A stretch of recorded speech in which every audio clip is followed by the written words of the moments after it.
I am very happy to introduce James Jones. He is an executive chef and co-owner of the Debonair Chef. His family-owned corporation is built on the strongest of foundations, agape love.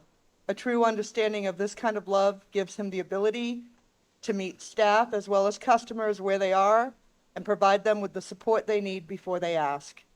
Chef James is an accomplished team builder with over 20 years of proven success as a leader and motivator. As a team builder, he brings a strategic, collaborative, and proactive management style that consistently demonstrates excellent personal and financial outcomes. He has a verified record of integrity, dependability, and strong public speaking skills. Maybe you can give me some pointers. We've known each other for a while, We have. few years. I have seen a lot of growth. I've seen a lot of challenges.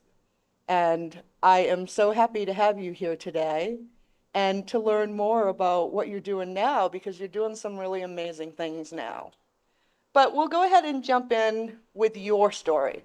What is your history and what got you to want to do what you're doing today? Great question. I started my career in entrepreneurship when I was 19. I started a company, was pretty successful. Sold that company and thought I would be the next multi-billionaire. Started another company, lost on that company. So the thing was about learning, right? So spent 20 years in corporate America as a vice president for Starwood. And what I caught fire there was really building people. What made my success was others. And I believe as any type of leader, our job is to help shoulder the burden of individuals who may not have what you have, whether that's resources, whether that's the intellectual understanding of whatever industry that you're in. It is our responsibility to make sure we're able to give that or at least show that to individuals. And then, so when it came to this particular venture after retirement, it's like, what are you going to do? You can go play golf, done that. Go fish all day, done that. You can just hang around, done that. But the ultimate goal for me personally was to do what other mentors have helped me do, and that's to build people. So when we thought about building this company, it was like, what is the foundation? Yeah, you have to turn a profit. You have to do something you would love. But how do we do that? Well, we know eons ago, it's about food. When you break bread with someone, a group, an organization, it opens up. So, hey, let's start there. And we can bring people in to wherever we happen to be and help them facilitate their goals, their dreams, and things of that nature. So, what was born out of that is the company called the Debonair Chef.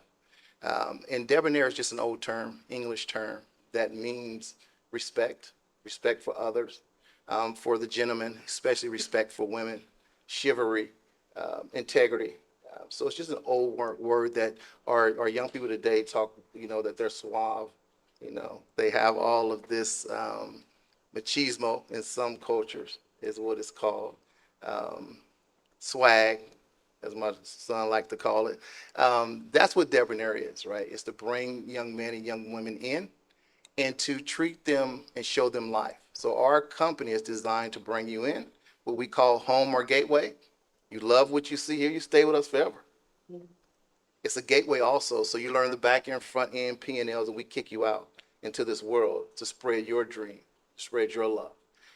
But we do this through this industry, this food industry that we have here today.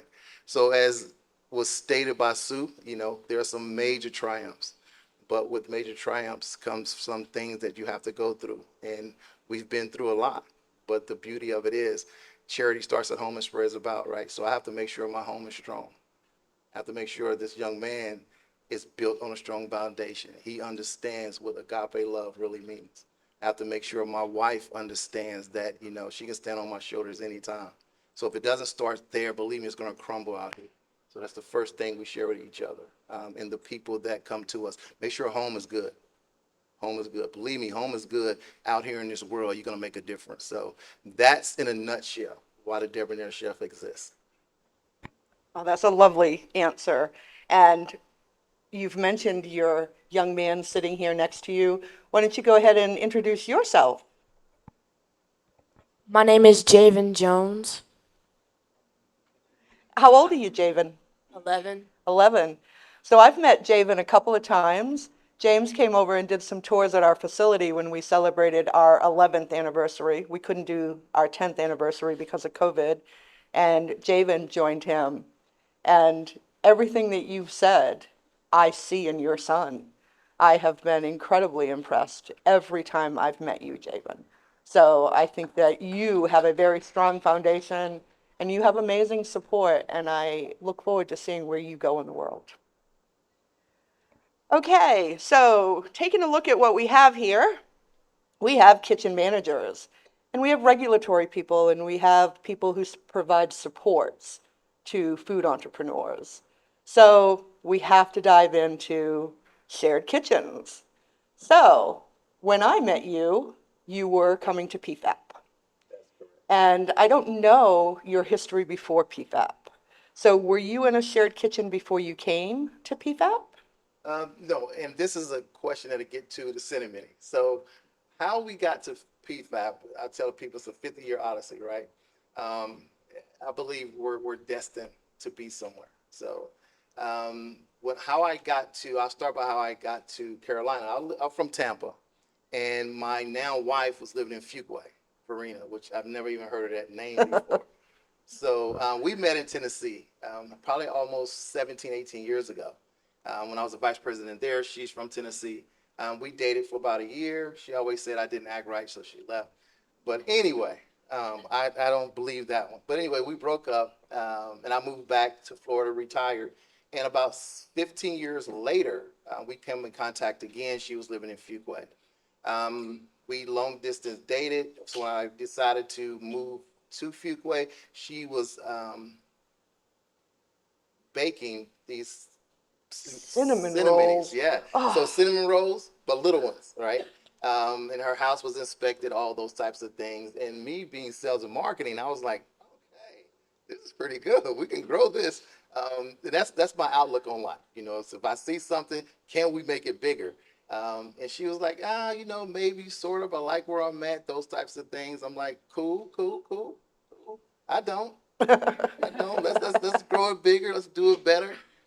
So we took that concept of baking and said, hey, with baked goods comes food. With food comes drinks. I mean, all these types of things was running around in our head. So we started to search. How do we do this? How do we do this right?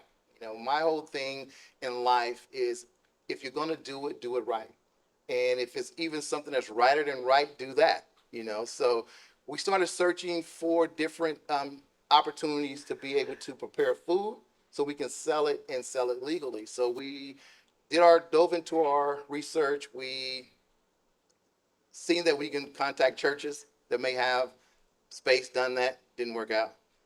Schools did that, didn't work out. Then we came across the shared kitchen space. So we started our journey there. We went to Durham. We seen some places. We seen a number of places that were just designed for food trucks, which didn't know that. I just thought they were all the same. So that didn't work out. So we came across PFAB at the end after going to a shared kitchen in Durham, which we were close to signing on. It was just very small, didn't really fit what we wanted. We are about growth. I would rather get into something that's this big, but I only need this space because I know I'm gonna grow out. That's just the way I like to do things organically. And then we ran across PFAB and seen how big that facility was, and I'm like, this is awful big.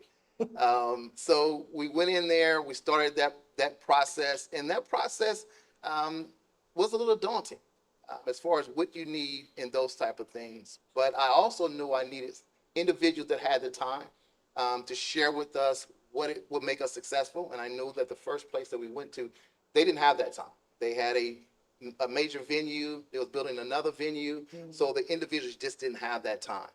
So when I sat with Sue first, met Eric, shared with them what our philosophy was, what do we want to do.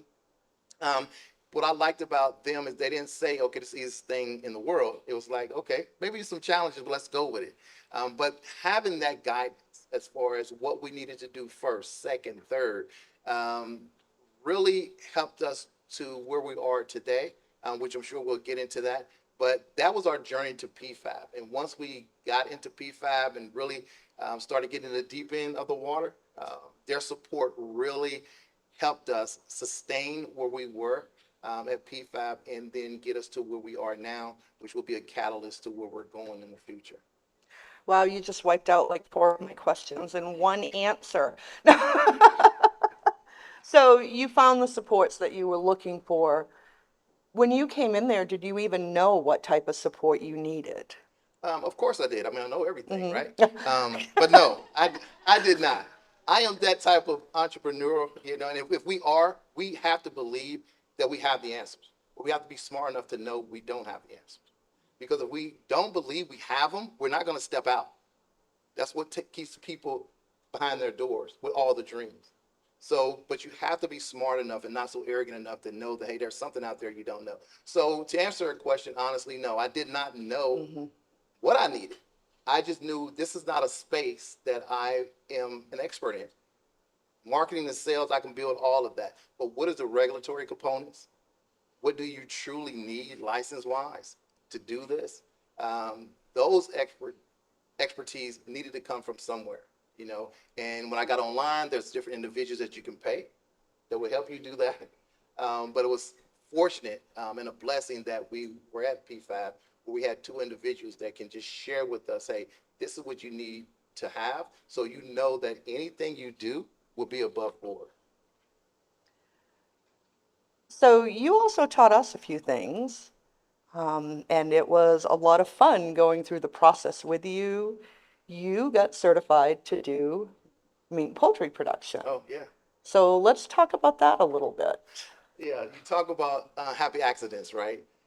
We were well on our way, doing very well. We started making breakfast burritos. We had a young man that purchased breakfast burritos from us, and then one day they showed up on Facebook in his cafe, right? I was like, cool, let's keep it going.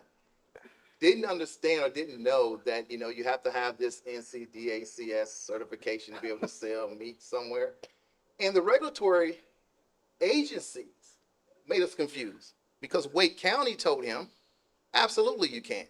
You don't have to have that stamp. Well, we were in Orange County, and they was like, that ain't happening. You either get this stamp or you pull them out. So he would tell me, no, we don't have to. I would call back, contact the Sue, and they were like, it's a definite. No matter what you do, you're err on the side of caution. So they was like, okay, you have to have the certification. I'm like, cool, I'm an academic. Let's go get it. Well, that's a lot of work. That's a lot of work when you know absolutely nothing truly about the food business, what a HACCP plan was, all of those type of things just floored me. So I'm thinking, okay, I'm going to get involved with North Carolina State. I'm going to get this done, in 2-3 weeks. No, it took right at 90 days to get everything done. So that was a process. Then creating the HACCP plan itself was eye-opening. What I learned about the different processes and procedures, things that can happen, how to build a recall plan, all those things were, even though they didn't seem like they had any real relevance for what we were doing, what we're doing today definitely has a strong relevance to that. But knowing that you have to have an inspector on site every time you're preparing something could be daunting for other people. For me, it did. I don't care who was watching me, but when it came to employees and things like that, I found out that was a scary thing for them. Having to have that person to have a physical presence as far as an office, on that. And that's where, again, Sue and Eric come in. That's an expense that didn't come out of our pocket. They didn't charge us to have that office put together for him or her, because we had both at one time. They have to have a lock filing cabinet. They have to have a locked door. They have to all these things that people just don't think of, right? So again, things you don't know. For Sue and Eric to say, okay, let's get it. Let's get this done. And then it's going into the kitchen and making sure the kitchen is up to standard to what they want, right? Different sinks, seals, all these types of things. Again, Sue and Eric took that one kitchen and made sure it was compliant. Again, thinking about a new company that doesn't have the funds to say, hey, I want to start this venture, but I have to put all this money into it. And then for them to go do that in the hopes that this brand new company continues, you know. If you think about that, that's major. And then that put us on the map. We was able to work with another company called Good Bowls, who wanted their product out into the retail space. So we spent a lot of time with them, and they're now doing extremely well. They're in 10 different colleges now, 4 different major supermarkets. So just that experience and having that support launched that division, which I didn't even know was out there. I just thought, hey, I can fix food, so therefore I can fix food anywhere. But that was a major undertaking, not only on the academic side for us, but on the physical side to make sure it happens for Sue and Eric. So to have individuals like that who don't know me from anyone, but to see what we were doing and having at least that confidence was major, and we appreciate that to both of you. It was a lot of fun for us to go through the process. It was frustrating at times, but I have to give a shout out to NCDA, Meat and Poultry. They were wonderful in helping us and guiding us. And I love that as you progressed there, it got to the point where if there was a problem in the kitchen, they didn't go to you. They felt open enough to come immediately to Eric or myself and just say, hey, we need to check this out.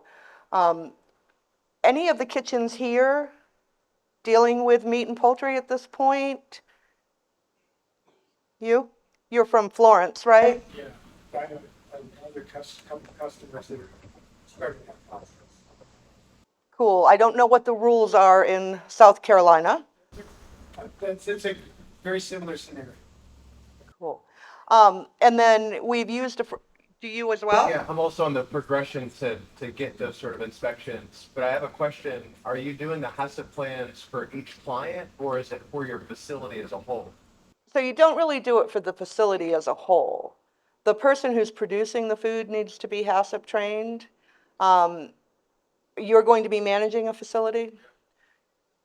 It's a good idea to do the HACCP training. I've done it. But I would not write a HACCP plan for a client. That's the stance that we take. They're responsible. They know their process. And they need to know their process inside and out. So it's great to get the training and be familiar with what you need, but it really is, in my opinion, on the client to have that. Yeah, our inspectors are kind of playing both sides, saying that we have so many allergens in the facility as well, that they want a complete sanitation and allergen control plan from the establishment facility side and from the client themselves. I think that's reasonable. I feel like we've had a really good sanitation and cleaning program in place, and we've had it verified by NC State, so maybe we didn't have to hit that roadblock. Are you a fairly new kitchen? Yeah, a real good kitchen in Tennessee. Okay. Yeah. And again, can't talk about Tennessee, not familiar with the rules there, but, and we've been throwing a term around that I'm not sure that everyone here is familiar with. Does everyone know what HACCP means? James? It is hazardous, something critical control point. Hazardous analysis. and Critical control points. Yeah. So it's neat going through it. I'm gonna tell you, it took me a while. The professor and I went back and forth because I thought I had it right, and I would argue that it is right. But of course, she had the ultimate end on that. But what you learn from that is phenomenal. You just have to know that process. So when you're talking about the sanitation piece of that, I can attest to them having a great sanitation piece, because what I learned there when we went to Sanford and opened our facility, it was, I can't say it was a breeze, but it was. I mean, the person walked through, the cleanliness of our place is indicative to what Hillsborough, and think about Hillsborough as a shared kitchen, how clean it was. Our place, I mean, it is immaculate. I'm a clean person anyway, but what I learned from there and what I know now that the inspectors are going to look for to make sure the public is protected are placed from the front to the back, to refrigerators, to making sure everything is in their classes is directly on point, which again makes it easier for the inspector to walk through, know you know what you're doing, having your papers on file. Makes a difference. You know, having to keep those journals every time we complete a meal. Most people, most companies do not do that, especially small businesses.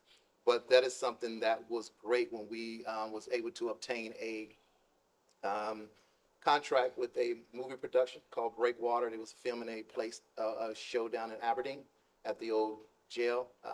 And by having these type of things in place, can show them from the beginning of the year to that point what we created, what was the temperatures of those, how do we do temperatures from the time we leave our facility to them, being able to show those things which we learned from PFAP. And that was a major contract. That was breakfast, lunch, and dinner every day, 2 months for the cast and crew. That was major.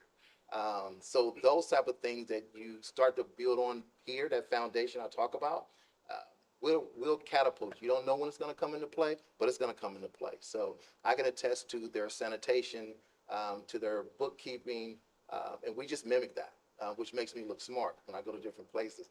But we mimic that from PFAP. So I can attest to them having a strong sanitation protocol in place.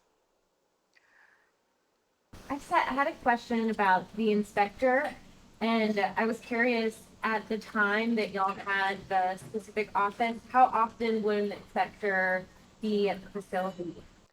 An inspector would be at the facility whenever James was producing a product that had meat and poultry in it. So for a while, I think it was about once a week. And then occasionally they would stop in because they had an office there. And they had access to the building 24/7. But that didn't happen very often. I found it incredibly helpful to have an inspector there once a week. He was very informative. I am encouraging everyone here to get to know the regulatory folks that they work with. They can be your best friends, and it's really important to be able to pick up the phone or shoot an email off and ask those questions of the people who can actually give you the answers. James can give you a lot of information about what the process was, but if you want the real, this is what you have to do, it's great to be able to check with the regulatory agencies.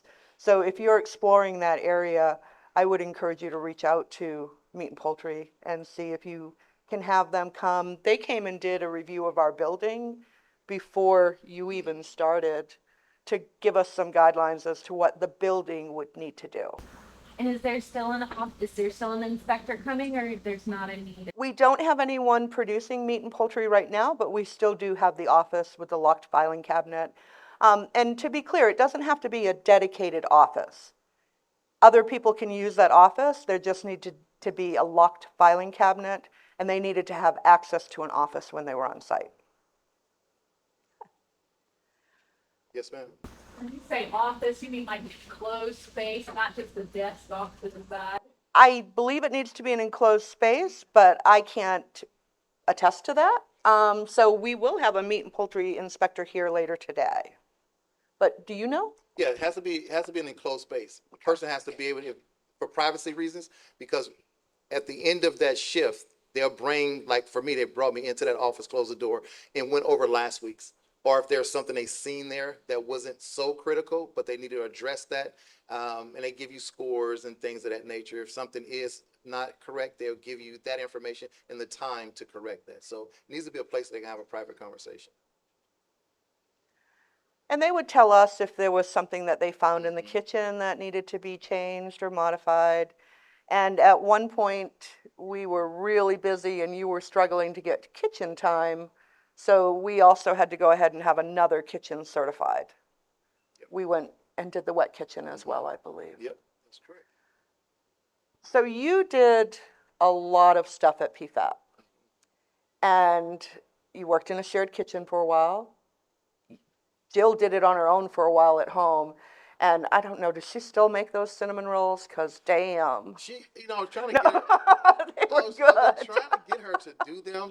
She has a baker now, so she's trying to teach the baker on how to do those. My job was to make all the dough, right? I would make all the dough, roll it up, put it in the freezer or refrigerator. So we have a number of other pastries and things of that nature, but cinnamon she hasn't done for a while. Wow. It's the loss of the Yeah, world yeah, there. that is. Wow. That is. So, working in a shared kitchen and doing what you're doing now, how do you think that being in a shared kitchen helped you move forward? Well, I have to say, being in that particular shared kitchen, I've heard some stories about other shared kitchens, but this is my first experience, and it was wonderful. Um, again, I'll go back to being able to prepare for those inspections. Right, that was the first thing. They laid the groundwork for that. That wasn't a scary proposition. It was just going in there and me being able to tell the owner of the building what needed to be in place because I know what they're going to look for. But I do believe that PFAB is over and beyond because a lot of things that we have there, some of our individuals in that position didn't know or forgot about.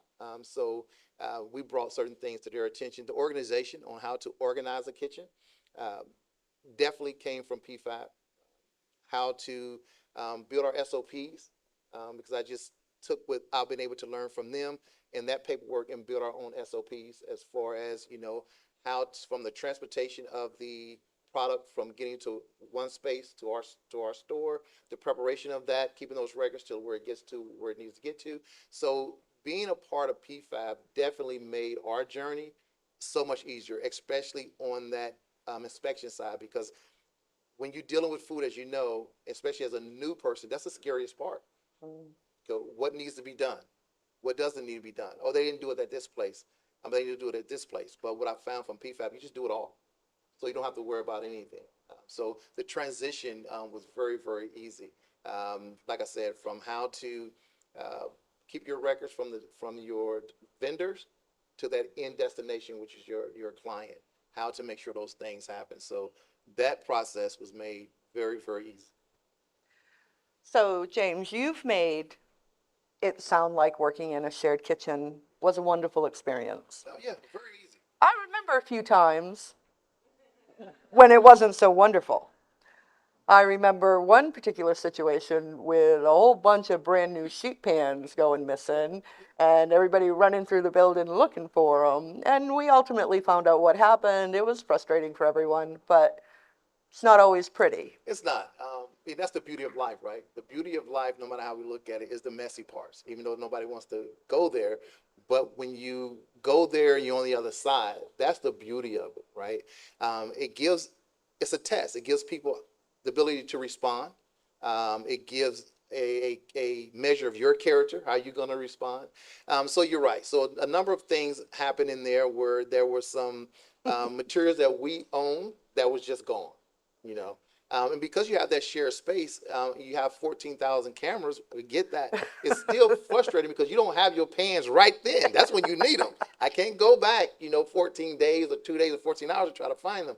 But being able to go to, Sue and Eric and say, hey, this is what happened. This is what's going on.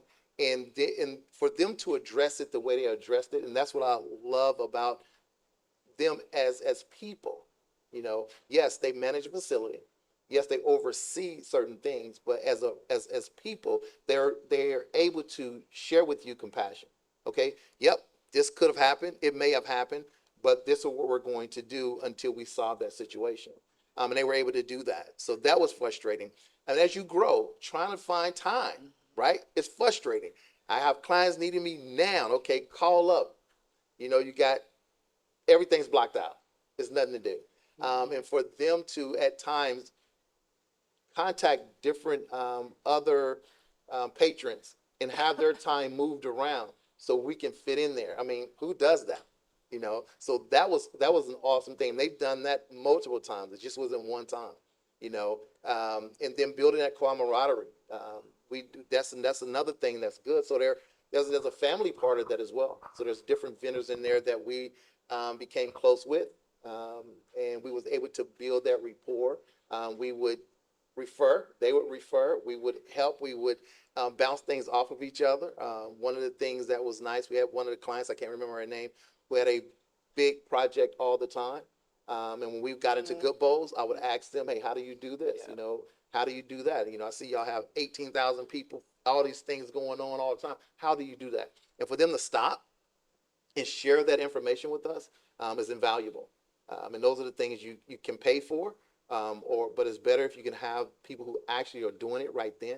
Take that time. So we definitely want to give back as well. So she's right. It's not always beautiful, but it's the response, right? It's not the reaction to things. It's the response. How do you respond to those individuals, whether they're vendors, you know, or they're individuals that happen to be renting time in your space becomes very, very important because I know you all are busy, but those individuals walk through the door busy too, and it's how that interaction happens can make a difference. I mean, that could have made a huge difference enough just saying, hey, I'm out of here, we're done, it's just not worth it. You know, we're driving an hour and a half to go somewhere we can't cook. What's up with that? You know, so yeah, it's not always easy, but it's not impossible if you have the right individuals helping you. Yeah, that was fun a few times, looking for stuff and finally figuring out what happened and then having to address that. So, for folks who are kitchen managers or who are thinking about being a kitchen manager, get ready because it really isn't pretty all the time. Sometimes you're, sticking your hand down drains trying to pull stuff out of it and laying in nasty stuff because everything seems to break the second Eric goes out of town, and I don't know what I'm doing with some of this stuff and just trying to wing it. But you made it through a really tough period that many caterers didn't make it through. Yeah. Not only did you make it through professionally, you made it through personally. And I'm going to let you lead this because I want you to talk about what you feel comfortable talking about. But would you mind sharing that experience? Yeah, what Sue is getting at is the COVID situation, right? COVID was hard. It was hard on a lot of individuals, companies, and friends that we know that were in this industry that did not make it.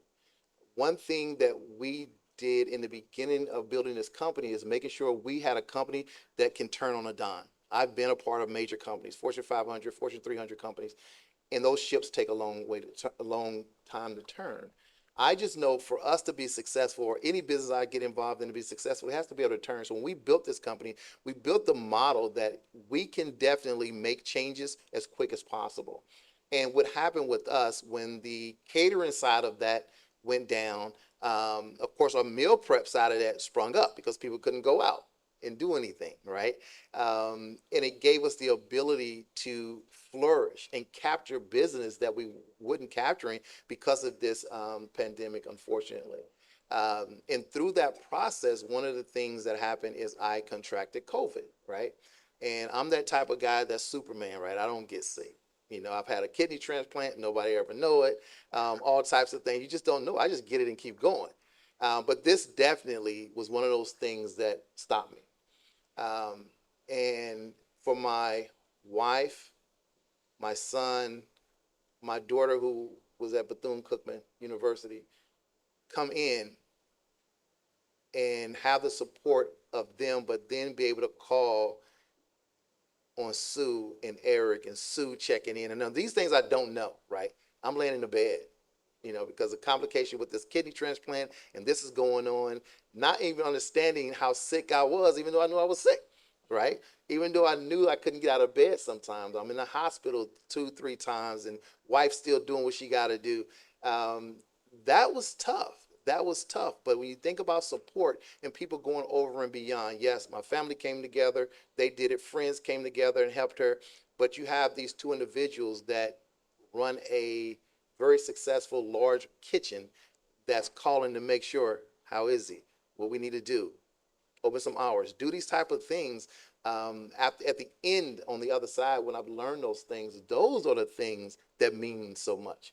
They could have done everything that they've done, and I still would have been appreciative. But to understand their humanity, to say, hey, we got to stop. This is great. He's cooking. He's doing all those things. Y'all built something, but how is he? Is he good? What do you need? What's going on at home? Those are the things that make a difference. So when you're out there building your brands, you're out there helping that kitchen or whatever, you're gonna have people come into your space that's gonna need a little humanity. And that was major. And it's something I would never was able to say thank you in person, but I thank you for that. I thank you too, Eric. That's major, to have that support for your family when you're the one that's there every day to make sure things move. You have somebody like that that calls on your family is major, and I appreciate it.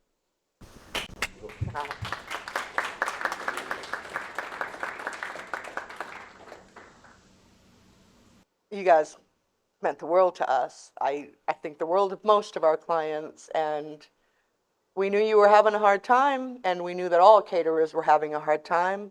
Jill needed some support, couldn't speak with you, so yeah, we kept checking in on Jill. And folks, part of the reason of having James here today is I want you to see who it is that you're working with.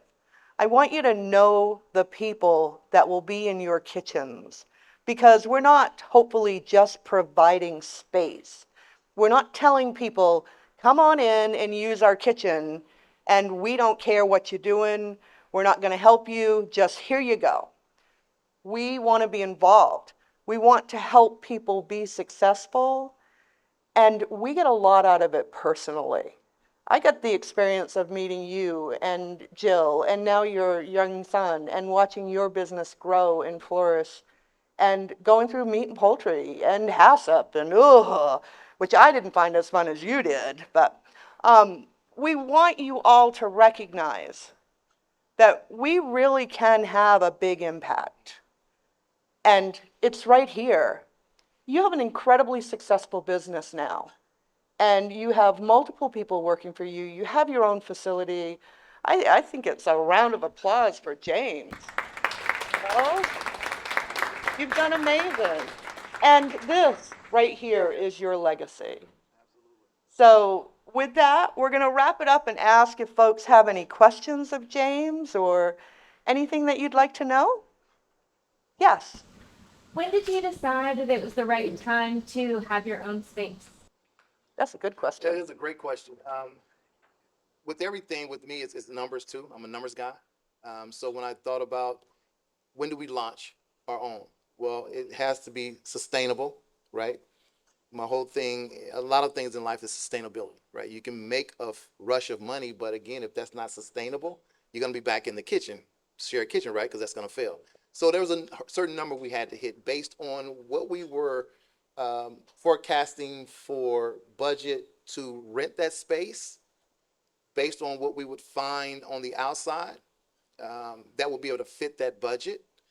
So it became a monetary thing for us as far as when this is maintained over a 6 month period of time, it is time for us to start looking. And once it hit that mark, we started tracking that. You know, are we sustaining or are we building? You know, we had a great sustain for about 2 months, and it just kept rising, rising. The forecast was rising by 3 to 5% every month forecasted. And I was like, you know what? It's time for us to go out there and see. That way, for us, that transition wasn't hard. You know, it wasn't like, okay, we got to do this now. We got to spend $2,000 extra. And that's just a smart thing for us, was to go into basically that same price. You're doing this per month there, right?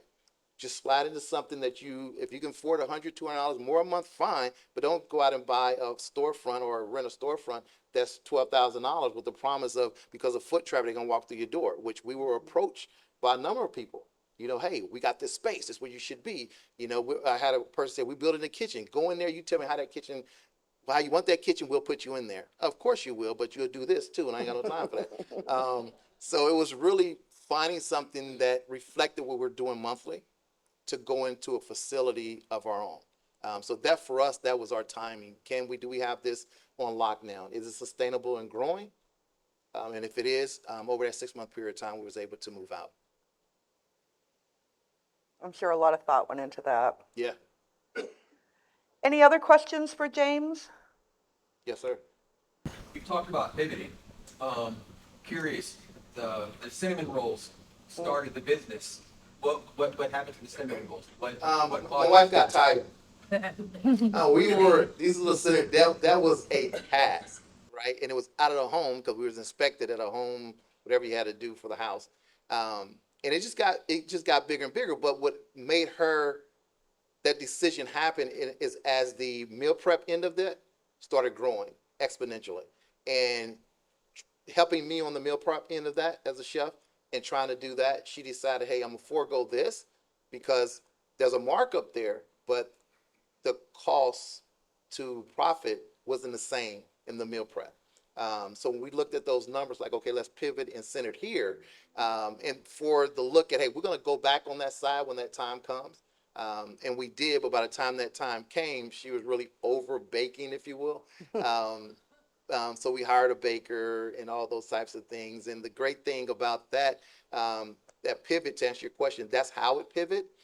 But when I go back on Agape Love and meeting people where they're at and building our community, our baker that we have today is phenomenal. Everything sells out every day. Every day at our cafe, which is open Tuesday, Wednesday, and Thursday, sells out every day. She is so talented, but she doesn't believe it. She has so much anxiety. She only goes into the shop with myself or it was only for my wife. She would not even talk to me. But now she's opening up. She's getting an understanding of how good her things are. So you're talking about building people. That's what this is really about for us. So this young lady is 21 years old, and she is amazing. Her product is amazing. So when my wife thought about baking again and really came in contact with this young lady, she was like, this is where it's at. Let's get some legs under her, get her feeling good, and then her goal is to show her or teach her how to create the cinnamon. So they'll be back. Better than ever, right? Yes, And you they'll got be to back. understand, these were not just little Yeah. mini cinnamon rolls. These were cinnamon rolls that had unbelievable stuff Yeah, on the them. toppings were phenomenal. Oreos Yes. and fudge and apple pie type stuff. Oh, yeah, they What were was my favorite? The phenomenal. bacon one? Yeah, Yeah. bacon blueberry. I mean, just wild flavor. So 2024, we're planning on coming back with those. But the young lady creates, between her and my wife, they create some phenomenal decadent desserts. We also have a lady who she's been here. She's from California. She worked in a very upscale hotel. So she's going to be doing our pastries. So we could be able to bring something else a little different, more refined to the Sanford area and beyond. Well, everybody will get an opportunity to try your food today. James, the Debonair Chef organization, provided our breakfast boxes and our lunch boxes today. And then I hear we're getting some really kick-ass cakes, Yes. little mini cakes. Yes. I believe one of them is banana and peanut butter. Yes. Yeah. And then some really good dessert trays. So thank you for bringing that stuff out. Absolutely. Any last questions for James? Yes.